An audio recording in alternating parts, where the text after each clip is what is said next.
အားလုံးပဲမင်္ဂလာပါ Greater Samuel နီးလာပြီဖြစ်တဲ့အတွက် English ဘာသာနဲ့ပတ်သက်ပြီးတော့အမှန်ကောင်းရဖို့အစီအတော်ကိုဘယ်လိုရေးရမလဲဆိုတဲ့အကြောင်းနဲ့ပတ်သက်ပြီးဒီဗီဒီယိုလေးကိုတင်ပြဖြစ်ပါတယ်အစီအရနဲ့ပတ်သက်ပြီးကိုရုမတ်ထိရောက်ဖို့အတွက်အစီအတော်မှာပါဝင်ရမယ်အချက်တွေအရေးကြီးတဲ့အချက်တွေအရေးကြီးတဲ့အင်္ဂါရဲ့အစိပ်ပိုင်းတွေကိုဒီဗီဒီယိုလေးမှာတင်ပြပြီးတော့ဆွေးနွေးသွားဖြစ်ပါတယ်အဲ့တော့ဟုတ်ပြီ academic essay လို့ခေါ်တဲ့ဒီပညာရေးနဲ့ပတ်သက်တဲ့ essay တစ်ပုဒ်ကိုရေးတဲ့အခါကိုရုမတ်ကိုရောက်ဖို့အတွက်အဓိကအစိပ်ပိုင်းကတော့တောက်ခုရှိပါတယ်အပေါ်ဆုံးက topic ပေါ့နော် topic အကြောင်းအရာခေါင်းစဉ်တစ်ခုတက်ပြီးသားပြီဆိုရင် essay တော့မှာဘာတွေပါရမလဲဆိုတော့ essay တော့မှာ introduction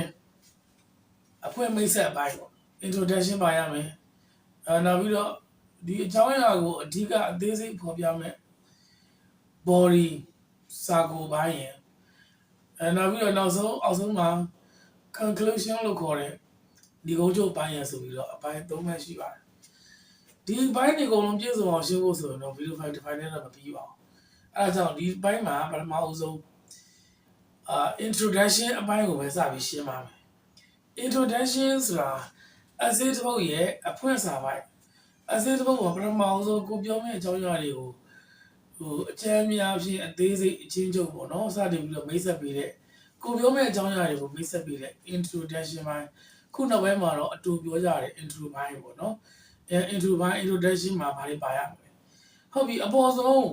topic ခေါင်းစဉ်တက်ပြီးရတယ်ပထမဆုံးစာပိုင်းဒီ introduction အပိုင်းဖြစ်တယ် intro စာပိုင်းဖြစ်တယ်အဲ့ဒီ introduction အပိုင်းမှာအစိပ်ပိုင်းဘယ်နှခုပါရမလဲဆိုတော့ခုဒီဘလော့ပေါ်မှာရှင်းပြထားတဲ့အစိပ်ပိုင်း၃ခုပါအဲ့ဒါတွေနံပါတ်1 hook နံပါတ်2 background situation နံပါတ်3က thesis statement ဆိုပြီးတော့အပိုင်း၃ပိုင်းပါရဒါတွေကမပါမဖြစ်ပါကိုပါရမှာနော်introduction အဖွင့်စာဒီအဖွင့်စာပိုင်းထဲမှာနံပါတ်1အပေါ်ဆုံးက hook ကနေစတာ hook ဆိုတာဘာလဲ hook ဆိုတာက intro ပိုင်းမှာသူက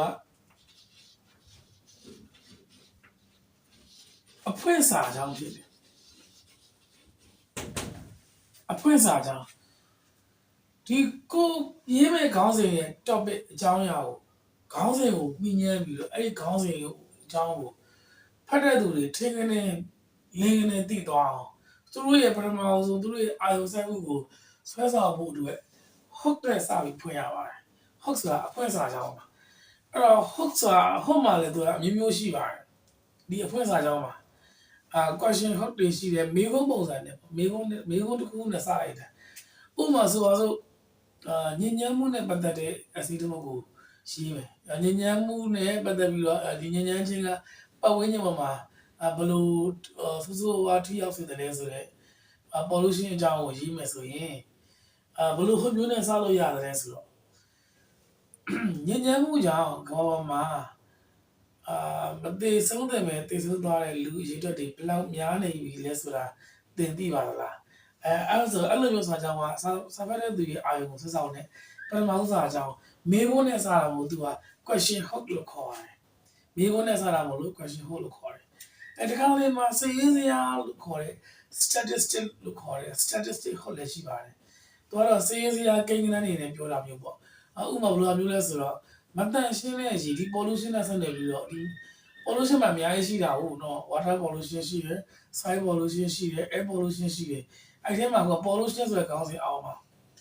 ရေညဉ့်ညမ်းမှုနဲ့ပတ်သက်ပြီးတော့အတန်ရှင်းတဲ့ရေတွေကိုတောက်သုံးပြီးလို့တရက်ကိုကလေး4000ကျော်လောက်နေ့စဉ်တည်ဆုံးနေတယ်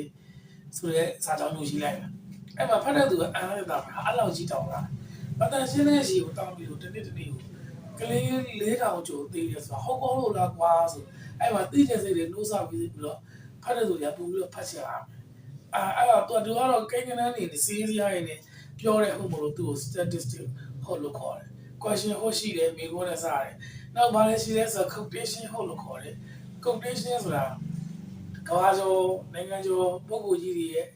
အဆိုအမိန့်အမြင်ကသနာတွေနဲ့ရေးတဲ့ဟုတ်တွေရှိတယ်ဘာပဲဖြစ်နားလည်ထားမှာ hook ဆိုတဲ့အဖွင့်စာကြောင်းသူ့ရဲ့အလုပ်ကဘာလုပ်တယ်လဲဆိုတော့သူ့ရဲ့အလုပ်က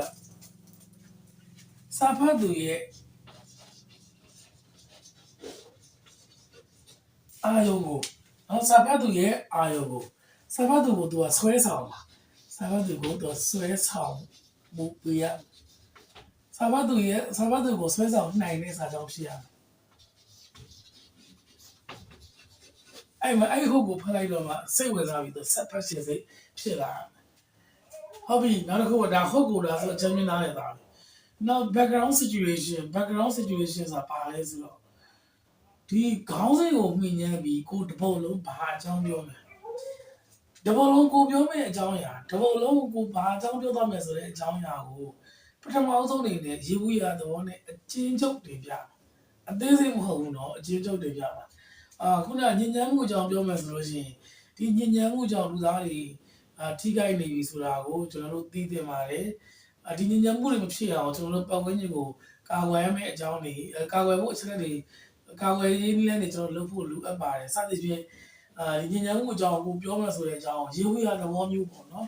ကိုပြောမယ့်အကြောင်းဒီတစ်ပုဒ်လုံးမှာပေါ်ပြမယ့်အကြောင်း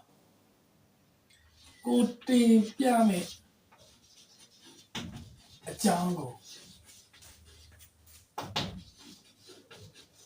ရေဘူးရတင်ပြရေဘူးရအချင်းချုပ်သဘောလေးနဲ့တင်ပြအချင်းရေးစားလို့အချင်းချုပ်တင်ပြစာဖတ်တဲ့သူဟာအဖွင့်စာကြောင်း hawk ကိုဖတ်ပြီးသွားပြီ background situation ကိုဖတ်ပြီးသွားပြီဆိုရင်ဒီတစ်ခုလုံးကဘာအကြောင်းတွေပြောတော့မှာပါလားဆိုတာကိုသူသိသွားရမယ်သူအဲ့ message ပေးလိုက်ရတယ်နောက်ပြီးတော့ thesis statement တတိယအရေးကြီးတာ thesis statement ဆိုတာဘာလဲဆိုတော့ thesis statement ကကျတော့သူက connect လုပ်ပေးတာဘာကို connect လုပ်ပေးတာလဲဆိုတော့ခေါင်းစဉ်အပါဝင်ဒီအပေါ်မှာပြောရတဲ့အကြောင်းအရာတွေအထူးသဖြင့်တော့ခေါင်းစဉ်ပေါ့နော်အပေါ်ဆုံး topic ခေါင်းစဉ်နဲ့အောက်က body မှာရင်းတဲ့အကြောင်းအရာတွေအကုန်လုံးသူကဘာလုပ်ပေးလဲဆိုတော့ချိတ်ဆက်ပေးတဲ့စာကြောင်းဖြစ်တယ်အောက်မှာပြောမှာတပုတ်လုံးမှာတင်ပြမယ် body မှာအောက်မှာတင်ပြမယ်အရာတွေအကုန်လုံးကိုခေါင်းစဉ်နဲ့ချိတ်ဆက်ပေးတယ်အဲ့တော့ဘယ်လိုစာကြောင်းမျိုးလဲဆိုတော့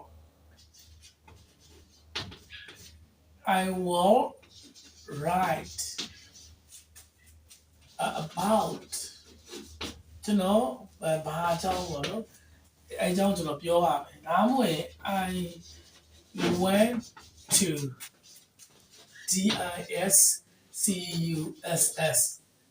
discuss ကျွန်တော်ဘာအကြောင်းတွေဆွေးနွေးချင်ပါတယ်ဒါမှမဟုတ် I want to explain ဒါတော့ explore စသဖြင့်ကျွန်တော်အခုဒီအစီအမ in this essay ပေါ့ဒီအစီအမကျွန်တော်တို့ဘာအကြောင်းတွေပြောရမယ် share နေပြီးတော့ in this essay ဒီ essay မှာဆိုရင် I want to discuss ကျွန်တော်ဆွေးနွေးချင်ပါတယ် about pollution ညဉ့်ညမ်းမှုနဲ့ပတ်သက်ပြီးတော့ဆွေးနွေးချင်ပါတယ်ဒါမှမဟုတ်လို့ရှိရင်လည်း AI နဲ့ပတ်သက်လို့ရှိရင်လည်းကျွန်တော် AI ရဲ့ကောင်းဆုံးဆိုးကျိုးတွေကိုတင်ပြပါမယ်ဆိုပြီးတော့စာကြောင်းက thesis statement နေနဲ့ရေးလိုက်အဲ့တော့ဒီစာကြောင်းကသူ့အလုပ်ကပါလဲဆိုတော့အပေါ် topic နဲ့အောက်က body စာပိုက်တွေကိုသူက connect လုပ်ပြီးမှသူကချိတ်ဆက်ပြီးမှဖြစ်ပါတယ်အခုဒီနေ့ပြောချင်တာကတော့ပထမဆုံး video file နေနဲ့ essay နဲ့ပတ်သက်ပြီးတော့essay ရဲ့အင်္ဂါရက်က introduction ပိုင်းရှိမယ် body ပိုင်းရှိမယ်နောက်ပြီးတော့ conclusion ခုပြောခဲ့တဲ့ intro ပိုင်းမှာတခါ hook ပါရမယ် background situation ပါရမယ် thesis statement ပါရမယ်အကုန်လုံးကိုရှင်းပြီးသွားလို့ရှိရင်လည်းနမူနာပြ essay တွေကိုတခါလဲစဉ်းစားနည်းတွေးနည်းနဲ့ရေးပြီးတော့ရေးဖို့ရင်းနည်းကိုအတူတူတခါလဲရေးနဲ့ video file ထပ်ပြီးတင်ပေးပါမယ်